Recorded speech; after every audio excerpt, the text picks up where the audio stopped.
Thank you for coming back and listening to our lesson on Solomon.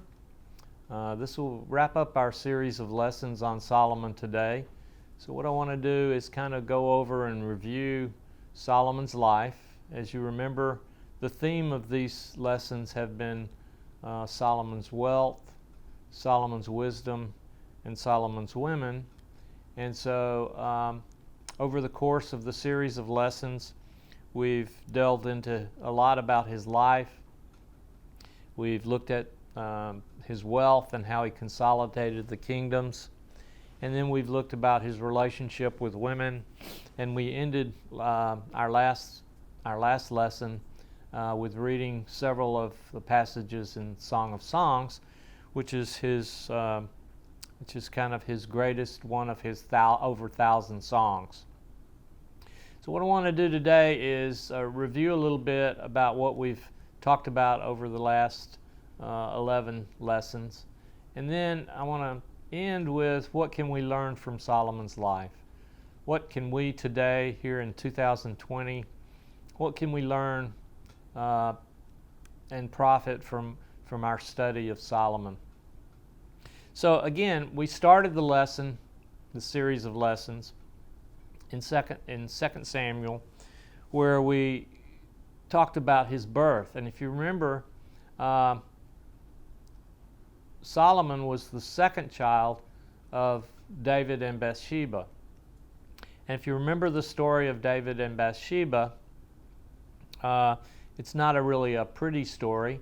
If you remember, David sent Bathsheba's husband, Uriah, into battle so that he would die. And so really to cover up David's sin with Bathsheba, the result of that sin was a child who died. Both David and Bathsheba were very heartbroken over the death of this child. And basically they were given another child, Solomon, who grew up to be the Solomon that we've been studying, the king of Israel. So if we look at 2 Samuel chapter 12, verse 24, then David comforted his wife Bathsheba, and he went to her and made love to her. She gave birth to a son, and they named him Solomon. The Lord loved him. And because the Lord loved him, he sent word through Nathan the prophet to name him Jedediah, which means loved by the Lord. So again, from the very beginning of Solomon's life, we see that God loves Solomon, and that never stops, that never ends. He's pleased with Solomon, but he's disappointed in Solomon. But even if we turn over to Kings and we see the death of Solomon, God still loves Solomon. And because of that love, he allowed him to remain king, even though he too, like David, committed some pretty bad sins. So again, we see Solomon here in 2 Samuel, who see his birth. Then we don't hear a lot about Solomon until 1 Kings.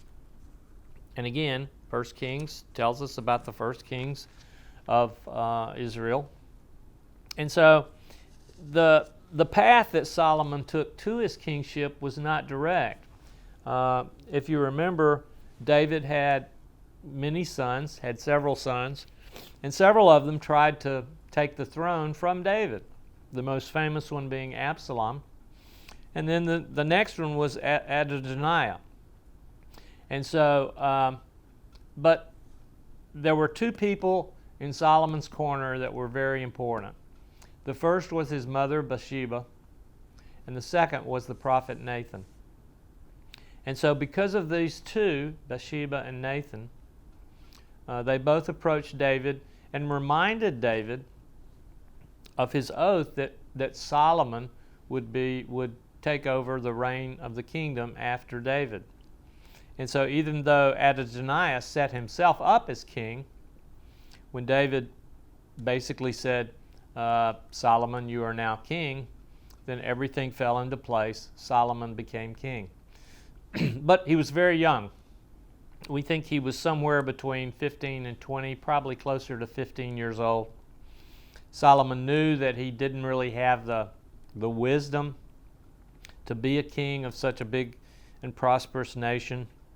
And so what he did was he asked for wisdom.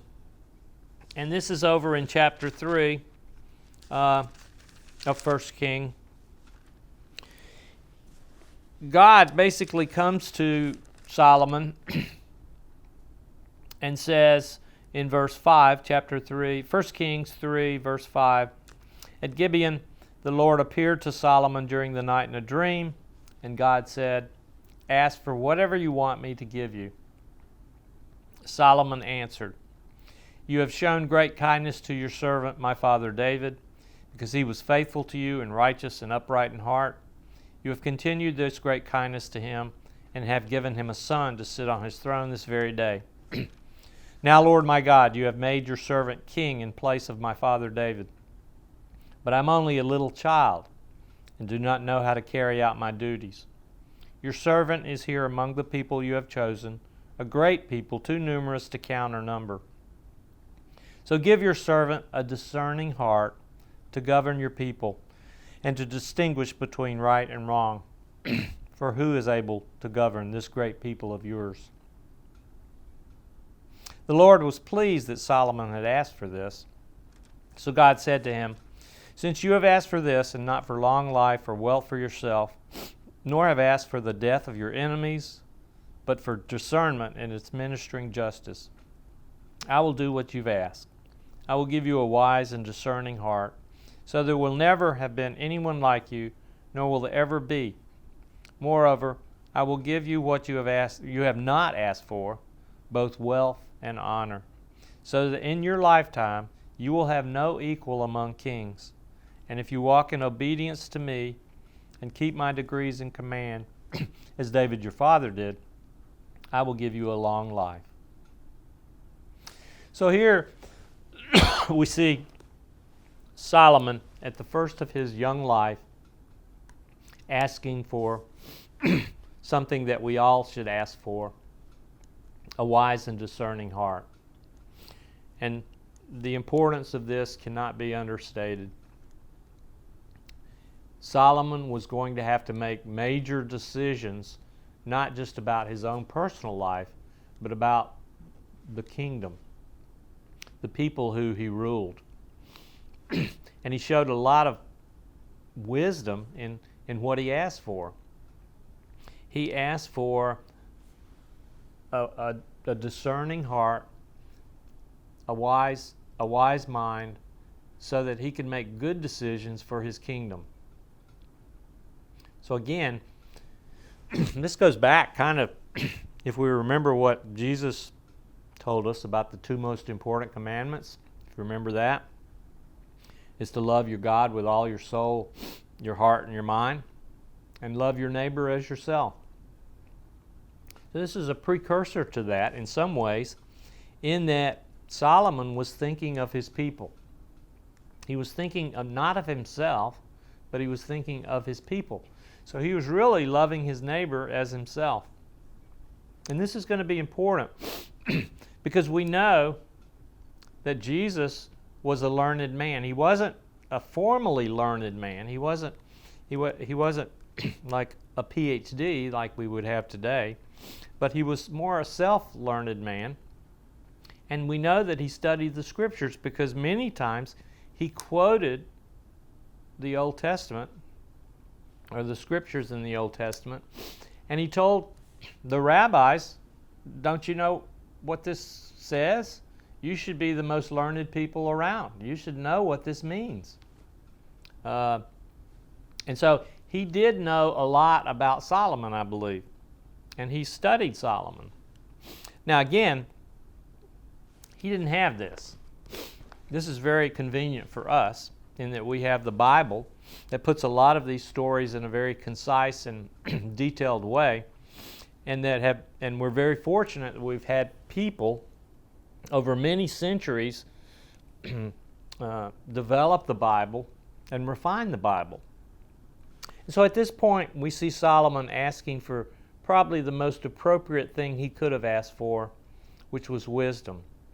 And the rest of his life, we see that he used that wisdom in many different ways, primarily to rule his people, but we also see that he made mistakes. So he was a very astute politician, and one of the ways that he consolidated his power and increased his power was through marriages. And we see that he had, I think that's over in, 1 Kings 11. Let's turn to 1 Kings 11. 1 Kings 11, verse 3. He had 700 wives of royal birth and 300 concubines, and his wives led him astray. As Solomon grew old, his wives turned his heart after other gods, and his heart was not fully devoted to the Lord his God as the heart of David his father had been. So he follows these other gods, and that's really what's going to get him in trouble. And so we know that Solomon, much like David, was not perfect, and that he failed in some ways, and that primarily was his biggest failure. Was he let his different wives lead him astray to different gods. But even then, we know that he had a heart for God and after God. And if you go back to his birth, this is very important. When Solomon was born, we learned that the Lord loved him. And because of that, the Lord never left Solomon. Even though Solomon was not wholly devoted to God, God was devoted to Solomon. Now, the other thing to remember here is that there are consequences to behavior, and especially consequences to sin. And what we basically, sin is behavior against God and against God's ways. And so what we see here is that even though God is going to allow Solomon to remain king over his lifetime, what happens after his death is going to be a mess. And his sons are not going to inherit the kingdom for long. And then there's going to be a lot of, it's just going to turn out to be a mess. And that is a result, basically, of Solomon's sin.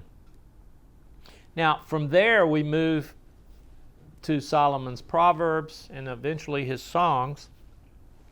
And so we know the 31 Proverbs the 31 chapters of Proverbs, we know there that there's a theme that goes throughout Proverbs. And if you remember, Proverbs starts with the theme. And so Proverbs begins with the Proverbs of Solomon, this first chapter, the Proverbs of Solomon, son of David, king of Israel, for gaining wisdom and instruction, for understanding words of insight, for receiving instructions in prudent behavior, doing what is right and just and fair, for giving prudence to those who are simple, knowledge and discretion to the young. Let the wise listen and add to their learning, and let the discerning get guidance. For understanding proverbs and parables, the sayings of the wise, and the riddles of the wise. The fear of the Lord is the beginning of knowledge, but fools despise wisdom and instruction. So the fear of the Lord is the beginning of knowledge, is the theme of Proverbs. And so anything that follows from this is basically tied into the fear of the Lord. Now let's stop there a minute and think about what that actually means. Well, in parts of Proverbs, there are things written that he doesn't understand. So if you remember, Solomon is a man of wisdom, but he's also a man of knowledge. And he has great knowledge for his time.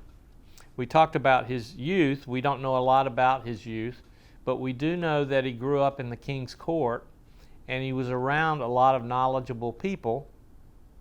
So we might surmise that he took that and learned a great deal from those people, whether they be plant specialists, worked with animals, worked with policy. There were all kinds of people around David that were his advisors.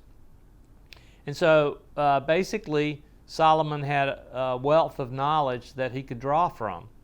And we believe that he did because he learned quite a bit.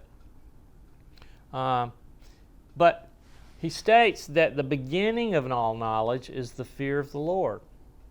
So again, why is that so important today in 2020? And is it still appropriate? And I would say yes, it is. We've learned a lot since Solomon's time. So one of the things he doesn't understand is how eagles fly. Well, we understand how eagles fly now. But if you look at other things, we still lack understanding of how the world works and diseases and things like that. We still have not conquered that knowledge, so to speak. The fear of the Lord means that there will always be something we don't understand. It doesn't matter what year it is. It could be the year 10,020. There will still be things that we don't understand, that God does understand, and that God has put in motion. The fear of the Lord, again, means that we understand that and that we pay homage to that. And one of the most, obvious ways that we see this is simply the weather. We have come a great distance in our knowledge of how the weather works. And we can even predict the weather in many ways. But we will never know down to the nth degree the workings of the weather here on earth. And if we think about beyond this earth, we know a lot more about space and how that works, but there's still many, many things that we will never know. And we will need to rely on God for guidance and for direction. So again, the fear of the Lord means that we recognize that the Lord is supreme, that the Lord has all knowledge and all power. Really, that's the definition of what God is God is omniscient, He knows everything, and He has constant, full information.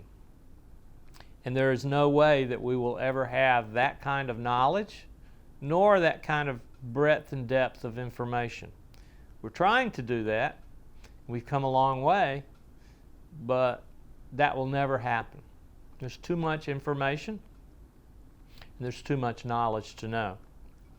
So what we see here in Proverbs is we start out with this, the fear of the Lord is the beginning of knowledge. And then he's going to take us through a series of sayings that remind us of our place in this world and how we should operate. And so that brings us to Ecclesiastes. Now you got to remember that Solomon is living this life. So he became king around age 15. He reigned for 40 years. So we know that he was about 55, somewhere around 55 when he died. And so in that 55 years, he amassed a great deal of wealth. As we have mentioned, he had many wives and many concubines. And so we think it would make sense that Ecclesiastes is written later in his life. So when we turn to Ecclesiastes, there's another theme. And it's not near as, pleasant, if we would think about it. But he starts out in Ecclesiastes, in chapter 1, the words of the teacher, son of David, king in Jerusalem. Meaningless, meaningless, says the teacher, utterly meaningless. Everything is meaningless.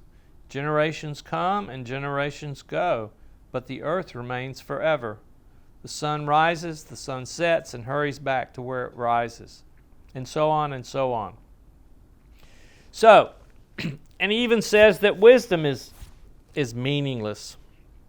He says in verse 18, chapter 1 in Ecclesiastes, "For with much wisdom comes much sorrow.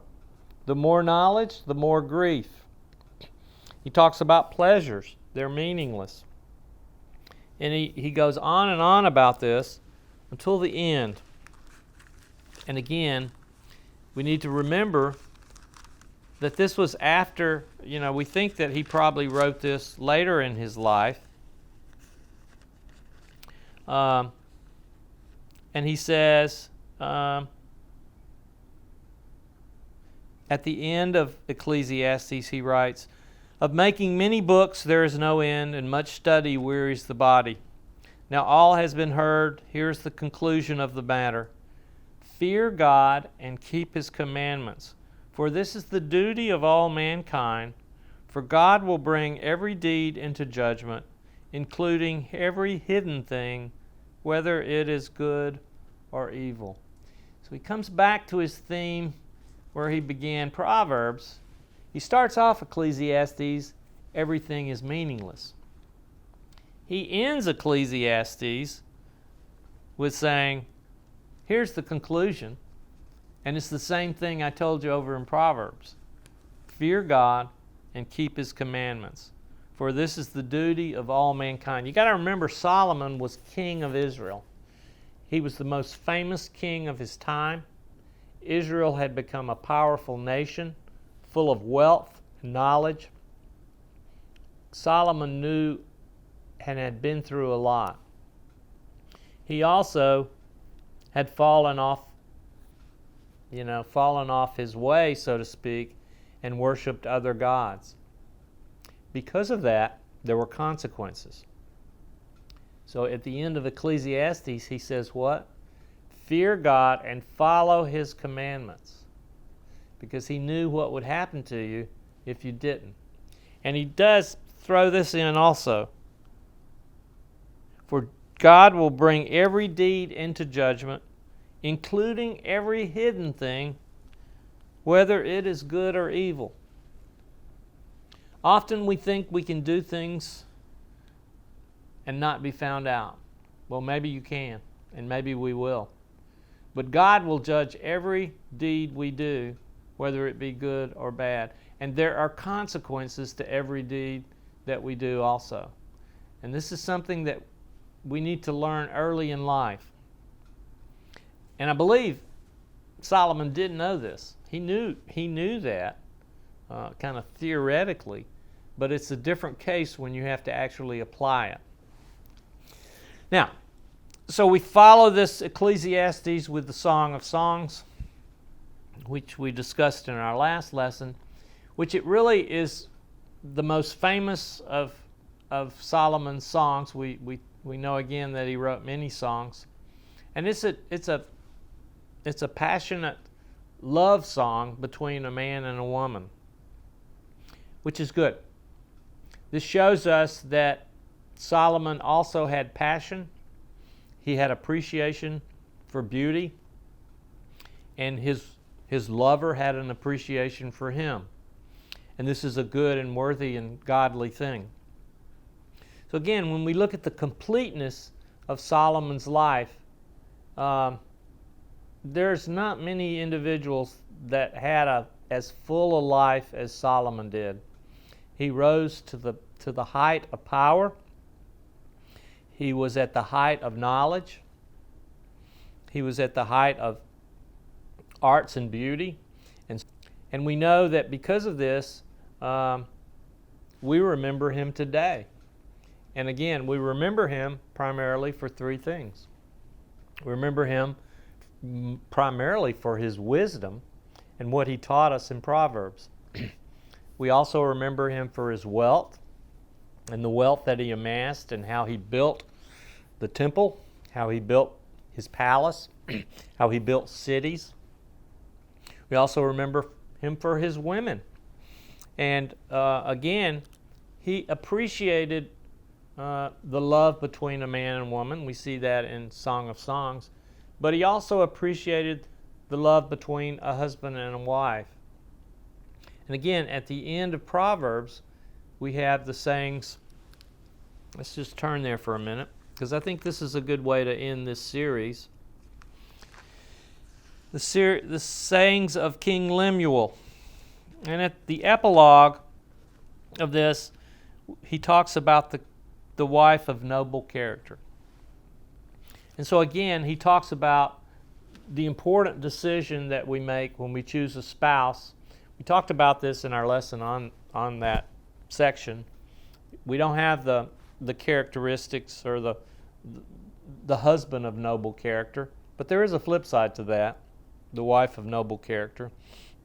But again, it's important to realize that over Solomon's life, he had a deep appreciation of God and this world and the people in this world. And he was given this tremendous gift of wisdom by God that was unmatched until Jesus came. I do believe that Jesus was wiser than Solomon. But again, Jesus had a real definite advantage over Solomon. So we end the series of lessons on Solomon, wisdom, wealth, and women. I hope you've enjoyed this series of lessons, and I hope you have a great day today. Thank you.